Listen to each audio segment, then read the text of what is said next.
Hello, this is Leith McCombs, and welcome to Vowels and Tone Color, the fourth video in my Singing Skills series. The reason we put vowels and tone color together is because the tone that you make actually is the vowel.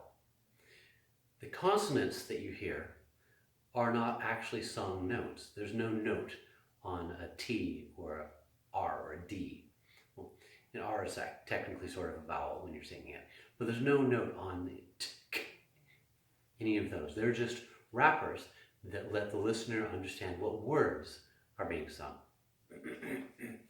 But all of the tone happens in the way that the vowel is formed. And singers tend to work with 5 vowels in Western languages, and that is the vowels used in Latin and its derivatives, Italian, Spanish, etc. And there's a reason for that, not just because of Western history of Western civilization, but also because of how those vowel sounds work mechanically in our mouths. So we're going to start with ah. Why ah? Because when you can sing a perfect ah, you're more than halfway there for all of the others. So the perfect ah has several components. First off, posture. You gotta get your posture right. So I'm standing up again for this one. Get the feet shoulder width apart, knees bent, weight on the balls of my feet, pelvis dropped, chest up, shoulders back, open breath column, head back, so my body, my frame is in the right position, and then I open my jaw a good amount. What's a good amount? A lot of old school voice teachers will tell you to put 2 fingers between your teeth, but I don't like to do that because A, it's a little bit unsanitary, and B, everyone's mouth is a little different. Everybody's fingers are a little different. Instead, if you look at your jaw, you see this point here. This is where it hinges. And so it's a hinge joint. So when it opens, it should open this way, not this way. You can make it do that, but it doesn't make a good sound. So you want it to open properly on its hinge. And how do you know how much to open it? If you put your fingers right here, you see there's a cheekbone, so just below the cheekbone in front of the ear. You do that on both sides. And then try opening your mouth, hinging it down. You'll find a point where,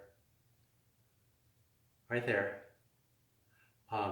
where this little bone here, just under your cheekbone, starts projecting out.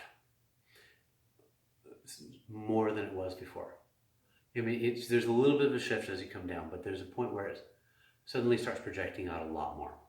And that's the point where your jaw has reached the end of its natural motion. And you're augmenting the motion of that hinge with a secondary mover, which I'm not going to get into, and which you don't want to do. So you're taking it to the point where just before that happens, right about there, that's the right amount of height for your mouth. You want your mouth tall and narrow. You don't want it wide because that makes too much brightness, almost a nasal tone. You want tall and narrow.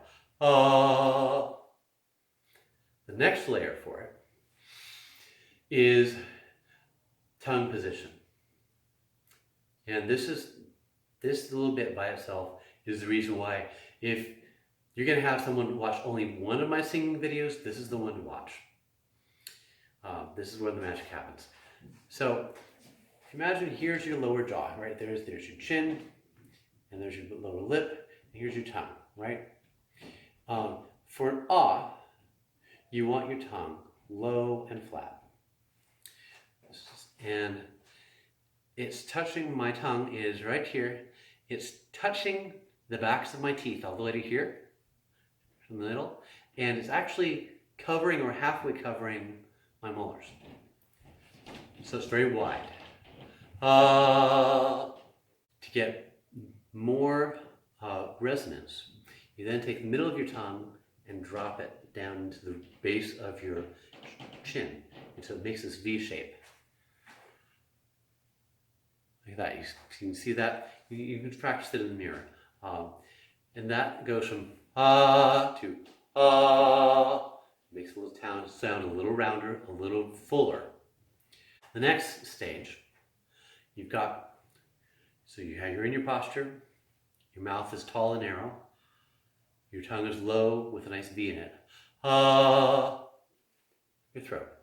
You want your throat to be open. And the more open you make your throat, the bigger sound, the not necessarily louder, but more spacious kind of sound you produce. You don't want to pull it open so far that it makes a bunch of tension, but you want to open it so that you have a big chamber.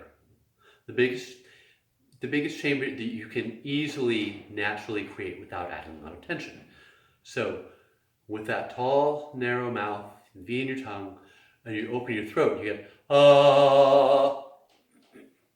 So each time we're adding another layer, making a bigger sound.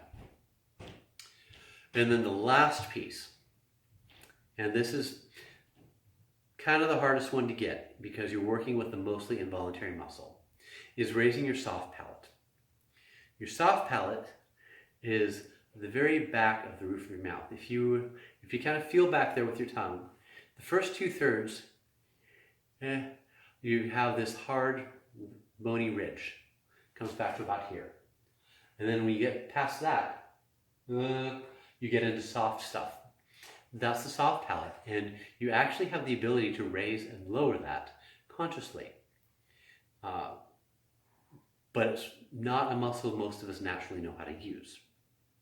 So one technique people use to teach their soft palate is visualization. Like if you imagine you're biting into a very strong mint and you take a cooling breath, that breath tends to lift the soft palate. And anything you can do to deliberately lift it with some other technique helps you feel where those muscles are, and then you're able to do it deliberately. What I like to use is Julia Child. Julia Child was a famous chef who had a cooking show in the 50s and 60s, and she has a very distinctive voice. And a lot of people find her very fun to imitate. You can find lots of videos of her on YouTube. And she talks kind of like this. She's this tall, sturdily built woman, and she has this distinctive voice that in fact comes from, for whatever reason, her soft palate just sits very high naturally. I have to assume that's what it is. That's what it sounds like to me. So you can play around with it, some of her mannerisms, and talk about the ways of preparing an egg in this kind of cartoony Julia Child voice. But in fact, doing it helps you find where your soft palate is. And then you can look in the mirror and go, here's my soft palate, and here's my soft palate raised, and oh, that made a different sound. So when you raise your soft palate, much like with opening your throat, it increases the space of the air cavity that your sound is resonating in. But it's this upper part of the chamber here. And that tends to make the sound a little rounder and a little less harsh. Just opening the throat can be kind of boomy, but then raising the soft palate gives it some refinement. So it goes from to not the best demonstration, but you can hear it. You can definitely hear it when you do it, and it's and you have to play around with that a bit, because especially if you're working with both that and opening the throat, the one can kind of cancel out the other a little bit. So maybe open up your throat halfway to see here, and then raise the soft palate. Now you're here. And this is, this fuller, rounder sound. That is all the pieces for a perfect ah. So, body posture, tall, narrow mouth, low, flat tongue with a V in it, open throat, and raised soft palate. You get ah. Now, what about all the other vowels? Well, in Western languages, we have 5. Technically, there's more, but the 5 that matter are the ones that happen to be the ones in Latin, Italian, and Spanish. And that's a, e, I, o, u. Every other vowel sound in Western languages is either hybrids of those or diphthongs or triphthongs. So I'll get to those in a little bit. But let's start with a, e, I, o, u. And I mentioned something about where the magic happens. This is where the magic happens. Yeah, when you have your good ah. So remember, here's your jaw, here's your tongue. So here's your ah tongue. The only thing that's different between an ah, a, and e when you're singing is the back of your tongue. Ah, hey. The front of the tongue stays down. The jaw stays down. Just the back of the tongue raises. But wait, that's not how we talk. How we talk is low and lateral and changes. We make our O's tall and our E's narrow. Why shouldn't we sing like that? Speaking and singing are different things. When we speak, we are not making big, extended, long vowel sounds. We want to get from consonant to consonant to consonant so people can understand what we're saying. So if I take a phrase that I would sing in a concert, the dust of whose feet are the very hosts of heaven, and I sing it like that. I go, the dust of whose feet are the very hosts of heaven. Doesn't sound very good. So instead I sing, the dust of whose feet are the very hosts of heaven. And that sounds a lot better. But if I say it like that, the dust of whose feet are the very hosts of heaven, something sounds wrong. So speaking vowels, singing vowels, two different things. So what's the singing vowels? Back here. So here's your jaw, here's your ah, a, e. That's all it is. Ah, a, e. You can do that as an exercise. You do it sitting in your car. Ah, a, e, a, ah, a, e, a, ah.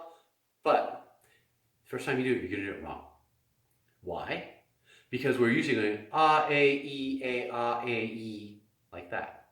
So instead, put your hand here. First, get in your good ah position, and put your hand here. Ah. And now, without moving your jaw or anything else except the back of your tongue, make your A's and your E's. Ah, a, e, a, ah, a, e, a, ah. You gotta have your hand there because your jaw is gonna try to cheat. It's unnatural. That's not how we talk. We've been talking our whole lives. So, enforce this height consistency. When you're making your I, A, I, all these different combinations of I and E.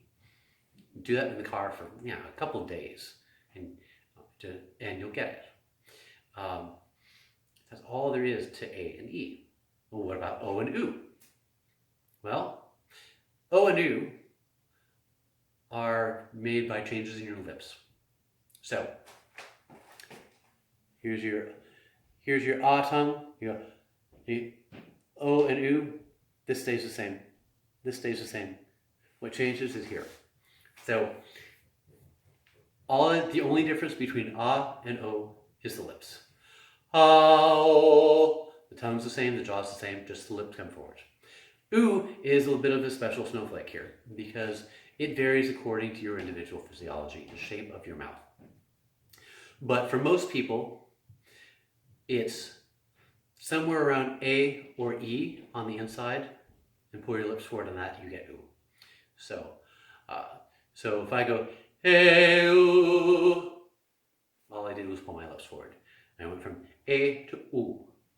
A, U. So for some people it's more like an E. E, but I get a German umlaut when I do that. So I use A.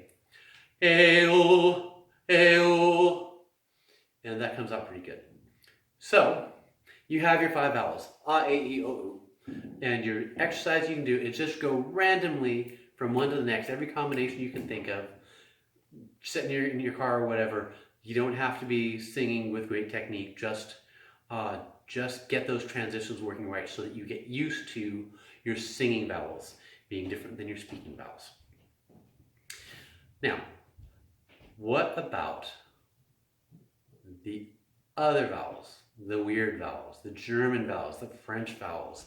I'm not even going to touch on the Chinese vowels because I'm not qualified to speak there. In all of, again, the Western languages, and the reason I'm leaving Chinese in particular out of this is because it has tones which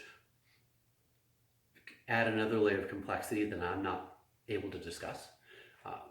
But for the other vowel sounds, I said they're either hybrids or diphthongs. A good example of a hybrid is the German Ü, which is written as an A with an umlaut over it, 2 dots, and is considered to be a combination of E and U. And the way you make that sound is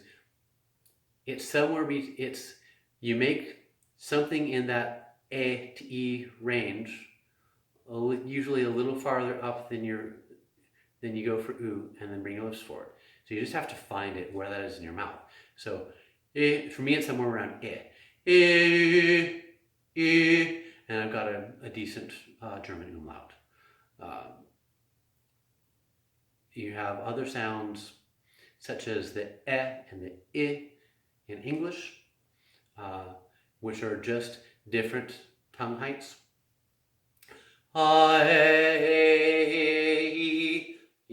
So instead of going E, they're in between spots. I. You hit them that way, and then you have some nasal vowels, mostly in French, where you make a base vowel like A, and you let a little bit of air through your nose. It turns from A. And then the other vowels are all diphthongs, which means that you have one vowel moving to another vowel, and we hear it or we interpret it as being a single vowel. In English, we have O and A, and those are diphthongs. So O is O-U, A is E-E, and I, that's another one we have in English, is A-E. So, buy, I'm going to buy something, is I'm going to buy something. I am going to buy something. Go to the store. You wouldn't say go to the store. You would say go to the store. Go to the store.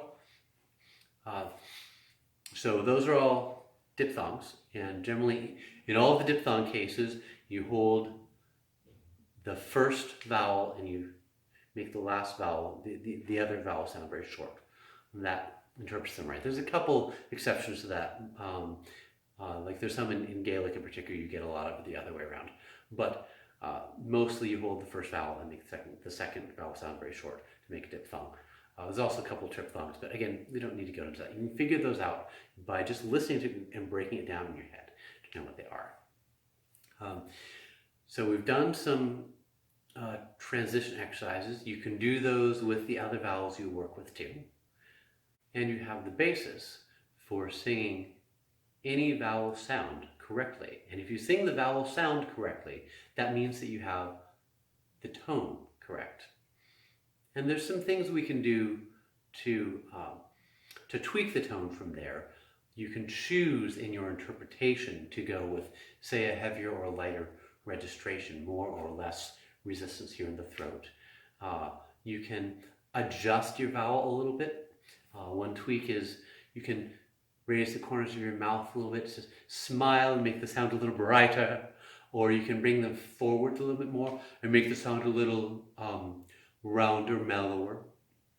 Depending on the character of your own voice, you may want to do a little bit of that one way or the other as a general adaptation. Some singers keep their lips a little bit forwards all the time because it makes more of a bell-like tone. So those are all things you can play with and try recording them and see what you sound like, see what you like in your sound. And that's all I have for vowels and tone. I might do a more advanced session on tone tricks later, but that's not going to be part of this first series. So I'm going to close with that, and I'll see you in the next video.